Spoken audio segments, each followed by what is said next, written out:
நான் காரைக்குடி வழக்கறிஞர் சண்முகம். என்ன சொல்ல வருகிறேன் என்றால், அதிகார வர்க்கத்தை பயத்து கொள்ள வேண்டாம். அதிகாரிகள் மிகவும் பவர்ஃபுல்லானவர்கள். என்னதான் மந்திரி உத்தரவிட்டாலும் அதிகாரி கையெழுத்திடவில்லை என்றால் அந்த கோப்பு உபயோகமில்லாமல் போய்விடும்.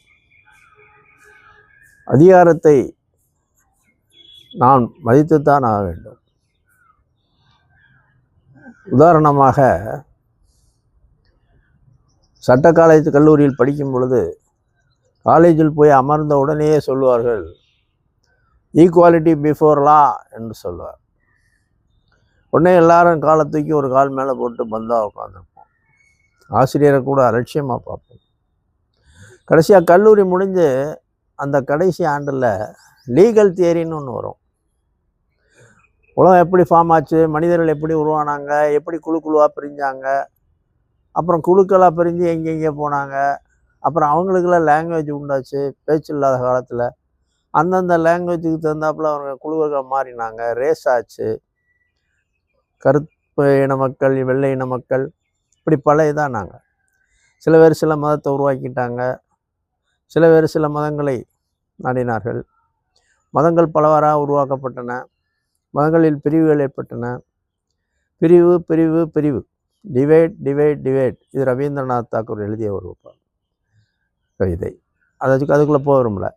அப்போ கடைசியாக என்ன சொன்னாங்க அந்த லீகல் தியரியில்? Might is ரைட்டுன்ட்டான்.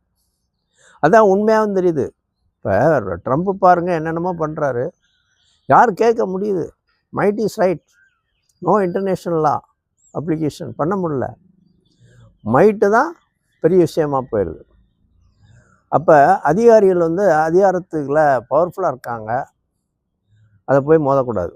உதாரணமாக, நான் வழக்கறிஞராக இருக்கும்போது நான் சொந்த ஊரில் ஒரு இன்ஸ்பெக்டரு, பவர்ஃபுல் இன்ஸ்பெக்டர். இப்போ போலீஸ் ஸ்டேஷனுக்கு ஒரு இன்ஸ்பெக்டர் இருக்காங்க, அப்புறம் 2 ஸ்டேஷனுக்கே ஒரு இன்ஸ்பெக்டர். அதுக்கு பேர் சர்க்கிள் இன்ஸ்பெக்டர்னு சொல்லுவாங்க. ஒரு சர்க்கிளுக்கே இருப்பார். அவர் திடீர்னு என்னை அப்பாயின்மெண்ட் கேட்டு விட்டார். நான் லீடிங் ப்ராக்டிஸில் இருந்தேன் அந்த நேரத்தில்.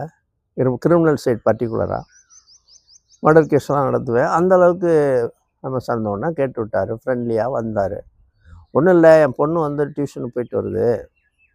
அது அந்த கடையில் இருக்க பசங்க கராத்தே எல்லாம் படிச்சிருப்பாங்க இருக்குது. அவங்க அடிக்கடி கேலி பண்ணுறாங்க, ரோட்டில் வர முடியல.